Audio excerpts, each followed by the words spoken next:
নমস্কার বন্ধুরা, স্বাদে গন্ধে ভরপুরে সবাইকে স্বাগত। গরম আসলেই মনে হয় অল্প সময় ও কম তেল মশলায় সহজপাচ্য কিছু রান্না করার জন্য, যা খেতেও সুস্বাদু হবে। তাই আজ নিয়ে এসেছি পুরনো দিনের একটি রান্না। আজকের রেসিপিটি ভালো লেগে থাকলে শেয়ার করবেন, আর আমার চ্যানেলে নতুন হয়ে থাকলে চ্যানেলটিকে সাবস্ক্রাইব করতে ভুলবেন না। আর আপনারা কি ধরনের রান্না দেখতে চান সেটা কমেন্ট করে জানাবেন। আমার আজকের রেসিপি লাউ মাছ। চলুন রেসিপিটা শুরু করা যাক। লাউ মাছ করার জন্য প্রথমেই এখানে নিয়েছি ছোট সাইজের একটা লাউ। রান্নাটাতে পুরো লাউটা লাগবে না, 4 ভাগের 1 ভাগ লাউ আমি এখানে কেটে নিচ্ছি।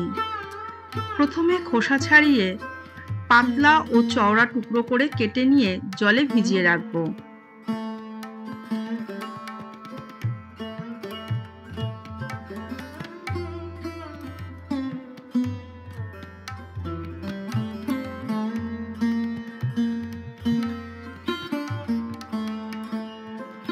তিন পিস কাতলা মাছ নিয়েছি এখানে।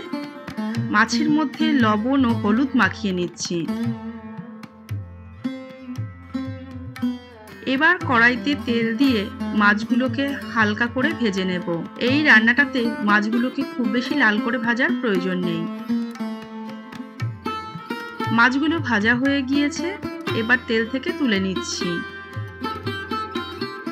অন্য আরেকটা কড়াই বসিয়ে কড়াইয়ের মধ্যে দিয়ে দিলাম বড় চামচের 1.5 চামচ মতো সর্ষের তেল। তেলটাকে গরম করে নিয়ে দিয়ে দিচ্ছি ছোট চামচের 1/2 চামচ কালো জিরে। কালো জিরেটাকে কয়েক সেকেন্ড তেলের মধ্যে নাড়াচাড়া করে নিয়ে তেলের মধ্যে দিয়ে দিচ্ছি একটা মিডিয়াম সাইজের আলু, সরু টুকরো করে কাটা। অল্প লবণ আর হলুদ দিয়ে আলুগুলোকে হালকা করে ভেজে নিচ্ছি।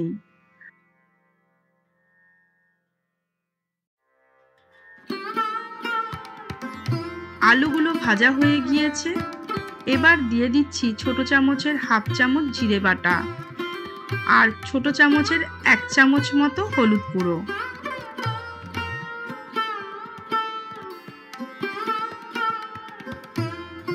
মশলাটাকে কিছুক্ষণ কষিয়ে নেওয়ার পর দিয়ে দিচ্ছি কেটে রাখা লাউগুলো।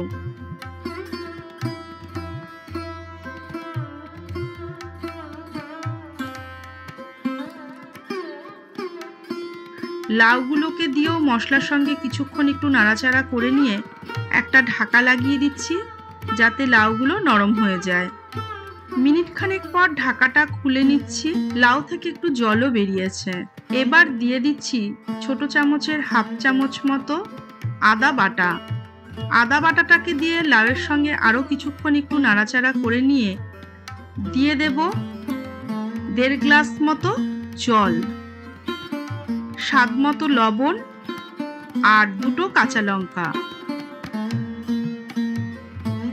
একটা ঢাকা লাগিয়ে ঝোলটাকে কিছুক্ষণ ফুটতে দেব।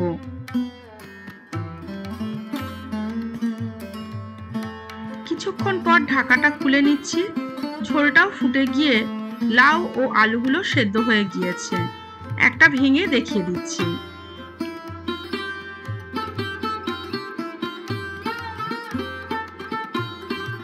এবার ঝোলের মধ্যে দিয়ে দিচ্ছি ভেজে রাখা মাছগুলো আর 1 মুঠো বড়ি, যা আমি আগে থেকেই ভেজে তুলে রেখেছিলাম।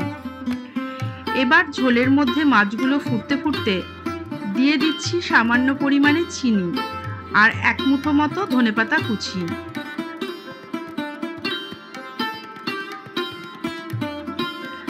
আমি এখানে চিনি দিয়েছি, লাউয়ের মধ্যে একটু চিনি দিলে তার স্বাদটা ভালো হয়, তাই আপনারা অপছন্দ করলে নাও দিতে পারেন। আর ঝালের জন্য দিয়েছিলাম 2টো কাঁচা লঙ্কা। ঝালটা আপনারা আপনাদের স্বাদ মতো দেবেন। তৈরি হয়ে গিয়েছে আমার লাউ মাছ। গরমের সময় কিন্তু মাঝে মাঝে এই রকম সাদামাটা রান্না খেতে ভীষণই ভালো লাগে। আশা করি রেসিপিটি আপনাদের ভালো লাগবে। আবারও ফিরে আসবো এইরকম নতুন কোনো রেসিপি নিয়ে।